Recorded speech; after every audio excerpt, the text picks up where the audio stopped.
Hey, y'all, Scott Horton here for WallStreetWindow.com. Mike Swanson is a successful former hedge fund manager whose site is unique on the web. Subscribers are allowed a window into Mike's very real main account and receive announcements and explanations for all his market moves. The Federal Reserve has been inflating the money supply to finance the bank bailouts and terror war overseas. So Mike's betting on commodities, mining stocks, European markets, and other hedges against our depreciating dollar. Play along on paper or with real money, and then be your own judge of Mike's investment strategies. See what happens at WallStreetWindow.com. It's time for my friend Andy Worthington, our friend, the great Andy Worthington, the world's greatest chronicler of the horror of the Guantanamo Bay gulag down there in communist Cuba. His website is andyworthington.co.uk. The book is The Guantanamo Files, the stories of 759 detainees in America's illegal prison. The book is the documentary film is Outside the Law, Stories from Guantanamo. And did I already say andyworthington.co.uk? Welcome back to the show. How are you doing? Hey, Scott. It's always a pleasure to talk to you. I'm all right. How are you, my friend? I'm doing good. I really appreciate you joining us here today, and I really do hope that people will go and dwell on your work. There's a hell of a lot of it, and it's a very high quality. So here's the thing I want to start with today because it just happens to be bothering me. I read this article about, is it Bin Atash? Is that the guy, is that how you say it? You know what I'm talking about? Yeah. Huh? Yeah, Waleed or his brother. Yeah, one or the other. And now this is an actual friend of Bin Laden and Zawahiri, actual Al-Qaeda guy, at least according to good journalism, not just what the government says, correct? Like this is apparently, somebody. The man's not been tried for it, but yeah, there does appear to be evidence to establish. Right, in other words, he's not just some poor Afghan sheep herder who was kidnapped by the Pakistani military and sold to, Sure. Yeah, no, absolutely. Right, this is a guy who had been at a CIA ghost prison who was, almost certainly tortured there. Okay, now, so this guy, and there was an article just like this about Khalid Sheikh Mohammed who confessed to 9/11 to Yosef Fouda from, I'm saying it wrong, Fouda, from Al Jazeera with Ramzi bin al-Sheikh. These guys both have been allowed to wear camouflage hunting vests to their bogus hearings at their bogus kangaroo trials down there at Guantanamo Bay as some sort of pseudo-military uniform. As though rather than the scum of the earth, lowest criminals in the world, they're somehow military officers in some battle among equals. And my problem with that is that no criminal in the American court system gets to do that. And it's only because of what a farce this entire system is, how made up from scratch it is. This is not any military court-martial from any time in the entire history of American law here. This is all made up post-September 11 nonsense. And for whatever reason, the judge was in a position where he or she did not have the precedent to cite to say, hell no, you'll wear orange and you'll like it. And instead, so now Khalid Sheikh Mohammed gets to parade around like he's a general.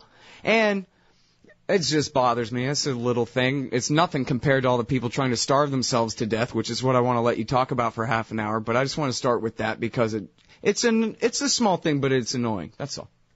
Yeah, well, it's a sign, as you say, of what's happened in the war on terror, where instead of this being the pursuit of a number of criminals responsible for a criminal act of terrorism, it becomes a war.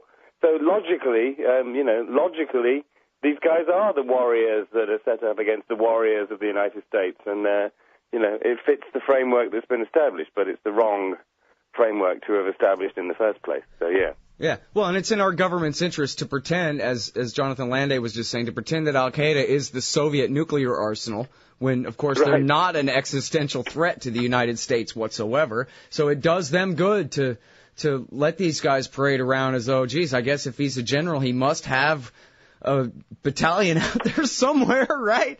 Right, yeah. And then, of course, it's great for, as just like our friend Jeff Huber wrote, Bin Laden, dead and loving it. It's exactly what he would have wanted for the Americans to give the scum of the earth that palled around with him credit for they might as well be some big sultanate, some big caliphate on the march out there. in the public imagination. You know, what a wonderful favor. You know what? It'd be like arming the Mujahideen in Syria or something. That's like really helping them out. Right. You're on one today, my friend. I'm a bit cranky. I woke up to news.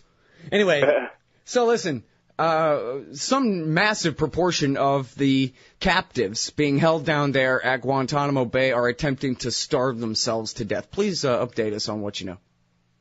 Well, you know, what I know is that according to the military's own figures, it's over 100. The last I saw it was 104 men are on a hunger strike. That's according to them. According to the prisoners, it's at least 130.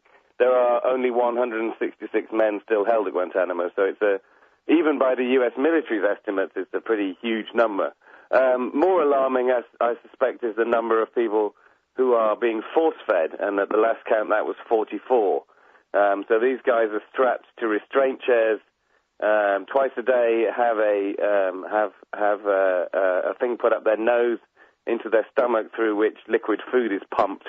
It's a pretty nasty experience all round, even if it were to be done in the nicest way possible. And we're hearing stories that actually, you know, as we always have with the hunger strikes, it's not necessarily always being done in the most humane way possible. So there have been complaints recently from one of the prisoners that many of the people responsible for doing the force feeding are either incompetent or, you know, are kind of taking out their issues on the prisoners. So, you know, it's a pretty disgraceful situation all around. And there's a lot of pressure being put on the Obama administration internationally from doctors, from representatives of the medical profession, even from some lawmakers in the United States, taking on board the issues that the medical people have with the force feeding.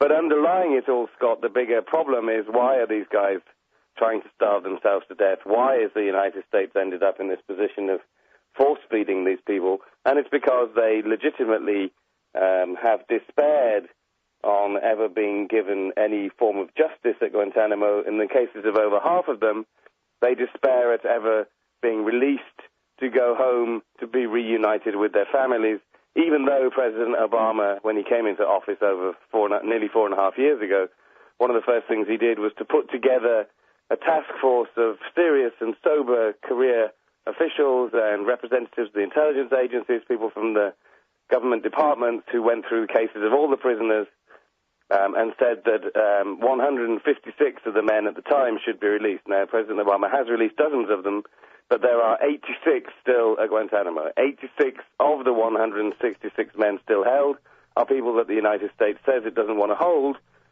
but is still holding 3.5 years after that was announced to the world, and to boot is force-feeding most of them. So, you know, it doesn't get much worse, really, I don't think. Well, no, it's like a horror movie. Yeah. Yeah, like Saw or one of those, you know? Or government propaganda about some other country. Yeah, well, if it was another country doing it, Scott, you know, that, you know, all those facts, I mean, once you put them all together, they were told 3.5 years ago, we don't want to hold you, we're arranging to get you out of here, you know, you'll be gone. They're still held. And then 3.5 years later, because these guys are so unhappy and they're starving themselves, they're being force-fed in this horrible, horrible procedure. You know, this procedure makes people vomit, it makes people soil themselves, and they're going through it, you know, twice a day. You know, and to add to that, up until when this hunger strike got really big, a lot of the guys in Guantanamo were being allowed to spend a lot of their time communally with each other. There was a total clampdown once the hunger strike took off, and everybody's now back in solitary. So they're in solitary confinement. They're pulled out every 12 hours, have these horrible tubes shoved up their nose into their stomachs. It is a horror movie. It's a very appropriate description. It's absolutely amazing, really. And again, now, we're not talking about Khalid Sheikh Mohammed and Ramzi bin al-Shibh and Tosh and his brother who get to parade around in camouflage hunting vests. We're talking about the sheep herders who were kidnapped and sold. We're talking about a bunch of nobodies. We're talking about 86 people who've already been cleared for release by the government's own executive military process here. Yeah, well, we're talking about them, and we're also talking about a group of people who President Obama's task force either designated for prosecution or designated for indefinite detention without charge or trial. They came up with three categories of prisoners when they issued their final report in January 2010. So that was the time when over half the prisoners were cleared for release. But of the others, 36 were recommended for trials, and 48 were recommended for indefinite detention without charge or trial. What that meant was they thought these guys were dangerous, but there was no way that they would be able to establish that in a public and objective manner to anybody's satisfaction. They couldn't put them on trial. They don't have the evidence. That's pretty disgraceful in and of itself. But when President Obama followed up on the recommendations from his task force and issued an executive order in March 2011 authorizing the indefinite detention of these men, he said, we will give you periodic reviews so that we can find out whether we still think you're this threat that we can't describe, but that we feel, deep down you are. We'll give you these periodic reviews. They haven't happened. It's 2 years and 3 months since he made that promise, and they haven't got off the ground at all.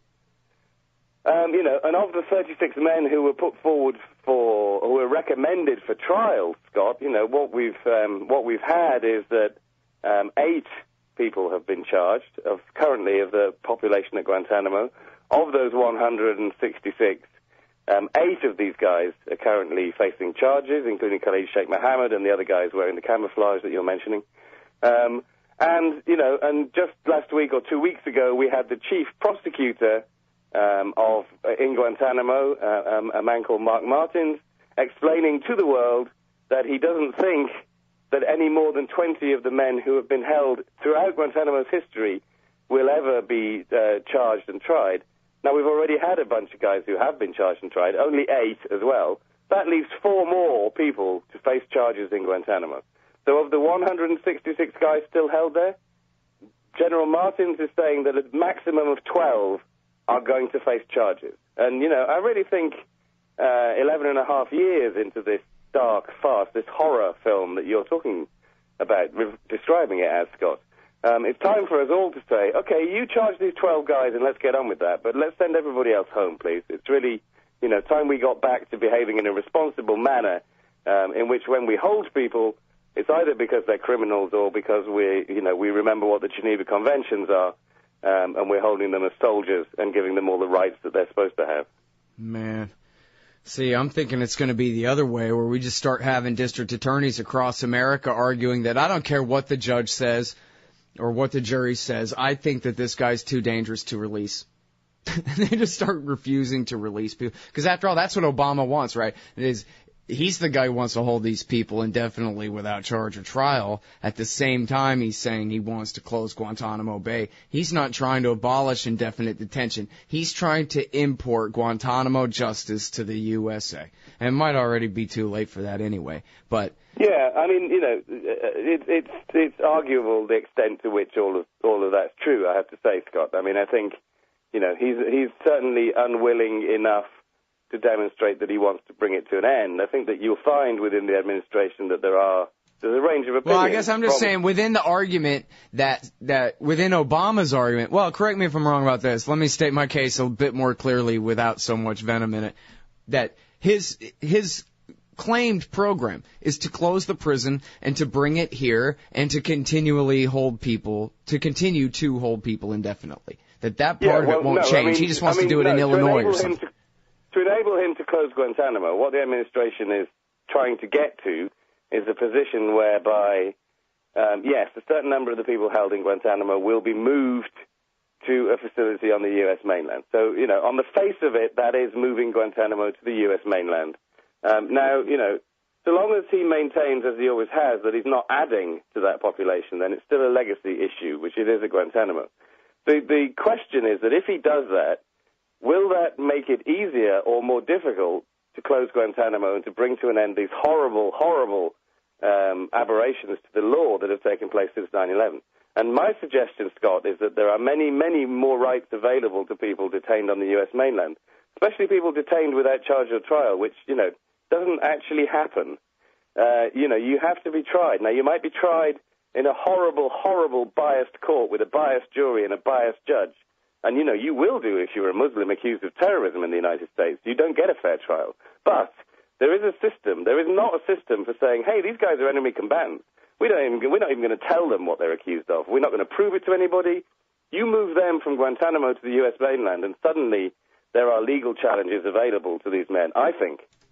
But, we can't even get to that point, right. Scott. All that happens is that every year, and we're seeing it in the House now, this bunch of aged lunatics who claim to represent the United States political system in the House of Representatives and in the Senate, they all start saying, well, we don't want anything happening. We need these guys locked up in Guantanamo forever. We want nobody releasing any of them under any circumstances. We want them all to die there. Mm-hmm. So, we've still got a long, long, long way to go before we can even establish quite how bad President Obama appears to be or is. Well, Andy, maybe there's a point that I am just missing because, Lord knows I miss a lot of points sometimes. But I have yet to see a reason to believe that what Congress says about this means anything at all. If Congress had told George Bush to close it, he would have said no. So I know what you mean, but we're in different circumstances where if Obama said to those generals in the Marine Corps and the U.S. Army, pack up those prisoners, put them on boats, and sail them to Miami and await my further orders, they would have to do what he said or what? Go to jail themselves, right? I know, but it's not just him, is it? There's a whole administration, there's a whole political party that doesn't want to spend political capital. I'm not.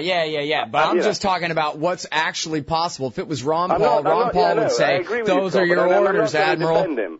Huh? But Congress also has the impositions that they've put in place, which means that he and the Defense Secretary have to certify to Congress that there will be no possibility that if they release a prisoner, that prisoner will be able to do anything to engage in hostilities against the United States.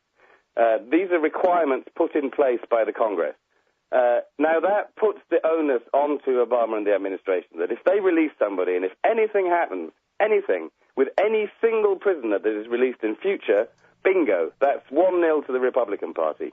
They have set it up that way. Yeah. Now, that's part of the unfairness of it. It doesn't take away from the fact that President Obama's key word when it comes to Guantanamo is cowardice, which can also be spelled political pragmatism. It doesn't take away from the fact that he speaks well but does nothing, but it does add another layer of explanation as to why he's so useless, which is that Congress is playing him into a corner that's very difficult for him to do anything about. Right. It's a mess all across the board. I don't want to remove the blame from the third party in this, Scott, which is the United States judiciary. Right up to the highest level in the land, the Supreme Court, who gave the guys habeas corpus rights 5 years ago. They gave them 9 years ago, then Congress took them away. They gave them 5 years ago, and there were habeas corpus cases where several dozen prisoners won and were released from Guantanamo through legal means. But then the D.C. Circuit Court, this conservative-dominated court in Washington, D.C., started rewriting the rules, saying we don't like people being released. In future, you've got to believe everything the government says unless you can prove that it's wrong. Their hilariously inept information must now be regarded as accurate. And the Supreme Court, in 2 years running, has been given the opportunity to seize back control of the issue of detention in the war on terror from the D.C. Circuit Court, and they refused. They punted it. Last year that was so severe that they did that in June, and one of the guys whose cases they turned down, who had been cleared for release for many, many years from Guantanamo, he died. He died in Guantanamo. Adnan Latif, this Yemeni guy. The Supreme Court has washed its hands of everything, and that's unacceptable as well. Yeah, so and he's a guy who you've written about who's completely innocent, who was only in Pakistan because he'd been in a car wreck and he had a headache that wouldn't quit, and so he was seeking medical attention. Never had anything to do with Al Qaeda or the Taliban or terrorism of any kind, right? Yeah, that's right. But while we're on that, Scott, hardly any of these guys had anything to do with terrorism of any kind. Let's say you didn't have your head, trashed in a car wreck in Yemen and you ended up looking for cheap medical treatment. Let's say you did get caught up in the big Taliban adventure. Let's go and fight with the Taliban against their enemies. Who are their enemies? The U.S.? No, their enemies are other Muslims, the Northern Alliance. Let's say you did go and, train in a training camp and, and maybe you even made it to the lines where the fighting's taking place, but you probably didn't. You're probably on the back lines. A lot of people are helping out in the kitchens. People are helping out with logistics of things. All of these people, what the hell are these? These are terrorists? None of these people are terrorists. These people are soldiers. Soldiers from some inept, pointless war such a long time ago that America went in and bombed the hell out of them in a few months, replaced the Taliban government. Won. America won. And what did America do with that victory in Afghanistan? Well, they snatched defeat from the jaws of victory over the years that followed by, continually sending people to Guantanamo from Afghanistan who had nothing to do with anything, making alliances with untrustworthy warlords and sending people to Guantanamo who were actually on their own side, on the Americans' own side, but were sent to Guantanamo because they didn't know who was who. It's a pathetic story, really, of ineptitude and incompetence that has been feeding in for all these years of soldiers who are treated as though they're terrorists, and that's simply not true. Right. I mean, geez, it was 2005 or 2006 when they finally closed at least most of the CIA ghost prisons and brought the guys who even had anything to do with this at all to Guantanamo from the torture prison in Poland or ships at sea or Morocco or Thailand or Romania or wherever the government had been holding them. So up until then, there was one or two guys at Guantanamo, Khatani and I don't know who else, had anything to do with Al-Qaeda at all. Yeah, well, there were a few people who were allegedly involved in a kind of, low to medium level. There were no leaders. Essentially, that's the crucial point. There was nobody in a leadership position at Guantanamo in Al-Qaeda before those secret black sites were closed down and the guys sent there. When I spoke to Larry Wilkerson a few years ago, who was Colin Powell's chief of staff, and he was telling me about that. He said he was told by somebody very trustworthy, the reason that they brought those guys to Guantanamo in September 2006 was so they could say to the world with a straight face, we're holding terrorists in Guantanamo. That's it, really. That's kind of what you need to know about the story of Guantanamo and how, from the beginning, the absolute majority of the men held there, nearly all of them, are people who were nobodies or were very low-level people involved in some military context in this civil war between the Taliban and the Northern Alliance, and had nothing to do with anything. That's it. And, and we're still stuck to this day, sadly, Scott, with far too many people thinking, yeah, but they're all terrorists. That's one of the horrible things that has happened since 9/11 is that soldiers have been turned into terrorists. I mean, let's look at the case of Omar Khadr, the poor Canadian kid who was sent to Afghanistan by his father. He's a kid. He's not responsible for his actions. He gets dumped with these older men who then get attacked by a U.S. Special Forces party, and they fight back, as you do in a war zone. And Omar Khadr gets captured. He gets sent to Guantanamo. He's abused. Horrible things happen to him for years and years. Eventually, they put him on a fake war crimes trial in Guantanamo, and they accuse him and convict him. They convict him. They make him sign the paperwork so that he can go home, and he's still in prison in Canada. But just to get out of Guantanamo, he has to sign the paperwork saying, yes, I committed a war crime when I threw a grenade that killed a U.S. soldier in a war zone. Yeah. Well, it's not even believable that he threw it at all, obviously. No, I know. But even if it was, Scott. I know. When is throwing a grenade at a soldier a war crime? Guantanamo Bay Prison is the war crime. And last little note here real quick. I just think it's almost funny, but not quite. It's an important thing. Jason Leopold recently went on a tour there, and he was on the show last week and talked about all the newspeak and how they control so carefully the terminology so that nothing can be, compared in context to anything else that you already know. And, right. And just, just the guilty conscience that displays, right? Like, boy, we better start coming up with lies for every part of every word of every sentence we say to just confuse every issue to try to make it look like we're not the Soviets in this one.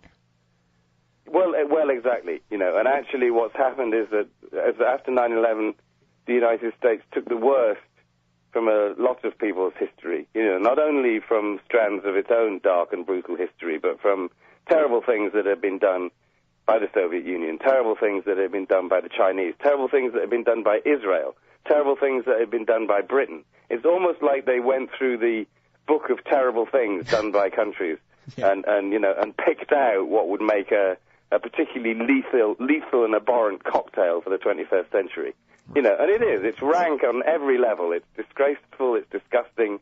And, one of these days, Scott, I hope that we can be talking about it, in the past tense. But yeah, me we too. seem to be a long way away from that still, my friend. I know, I'm afraid so.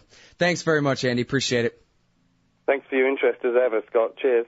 Everybody, that's the great Andy Worthington, the Guantanamo Files, andyworthington.co.uk. See you tomorrow. So you're a libertarian, and you don't believe the propaganda about government awesomeness you were subjected to in 4th grade. You want real history and economics. Well, learn in your car from professors you can trust with Tom Woods' Liberty Classroom. And if you join through the Liberty Classroom link at scotthorton.org, we'll make a donation to support The Scott Horton Show. Liberty Classroom, the history and economics they didn't teach you. Over at AIPAC, the leaders of the Israel lobby in Washington, D.C., they're constantly proclaiming unrivaled influence on Capitol Hill, and they should be proud. The NRA and AARP's efforts make them look like puppy dogs in comparison to the campaigns of intimidation regularly run by the neoconservatives and Israel firsters against their political enemies. But the Israel lobby does not remain unopposed. At the Council for the National Interest, they put America first, insisting on an end to the empire's unjustified support for Israel's aggression against its neighbors and those whose land it occupies, and pushing back against the lobby's determined campaign in favor of U.S. attacks against Israel's enemies. CNI also does groundbreaking work on the trouble with evangelical Christian Zionism and neocon-engineered Islamophobia and drumming up support for this costly and counterproductive policy. Please help support the efforts of the Council for the National Interest to create a peaceful, pro-American foreign policy. Just go to councilforthenationalinterest.org and click Donate under About Us at the top of the page. And thanks. Hey y'all, Scott Horton here for The Future of Freedom, the journal of the Future Freedom Foundation. Every month, Plumline individualist editor Sheldon Richmond brings you important news and opinions on policy by heroic FFF President Jacob Hornberger, hard-hitting journalist columnist James Bovard, and others from the best of the libertarian movement. The Future of Freedom tackles the most important issues facing our country, from the bankrupt and insane welfare and regulatory states, to foreign wars and empire, the dismal state of our economy, and ongoing assaults on civil liberties. This society needs peace and freedom for prosperity to prevail. Subscribe to the Future of Freedom in print for just $25 a year, or online for $15 a year at fff.org/subscribe. And hurry up, because this summer they'll be running my articles about the wars in Libya, Syria, and Somalia in the Future of Freedom too. That's fff.org/subscribe for the Future of Freedom. And tell them Scott sent you. Oh man, I'm late. Sure hope I can make my flight. Stand there. Me? I am standing here. Come here. Okay. Hands up, turn around. Whoa, easy. Into the scanner. Ooh, what's this in your pants? Hey, slow down. It's just my... Hold it right there. Your wallet has tripped the metal detector. What's this? The Bill of Rights? That's right. It's just a harmless stainless steel business card-sized copy of the Bill of Rights from SecurityEdition.com. There for exposing the TSA as a bunch of liberty-destroying goons who've never protected anyone from anything. Sir, now give me back my wallet and get out of my way. Got a plane to catch. Have a nice day. Play a leading role in the security theater with the Bill of Rights Security Edition from SecurityEdition.com. It's the size of a business card, so it fits right in your wallet, and it's guaranteed to trip the metal detectors wherever the police state goes. That's SecurityEdition.com. And don't forget their great Fourth Amendment socks. Hey guys, I got his laptop. Admit it, our public debate has been reduced to reading each other's bumper stickers. Scott Horton here for LibertyStickers.com. I made up most of them and most of those when I was mad as hell about something. So if you hate war, empire, central banking, cops, Republicans, Democrats, gun grabbers, and status of all stripes, go to LibertyStickers.com and there's a good chance you'll find just what you need for the back of your truck. Own a bookstore? Sell guns at the show? Get the wholesaler's deal. Buy any 100 stickers and they drop down in price to $1 a piece. You can spread the contempt and make a little money too. That's LibertyStickers.com. Everyone else's stickers suck.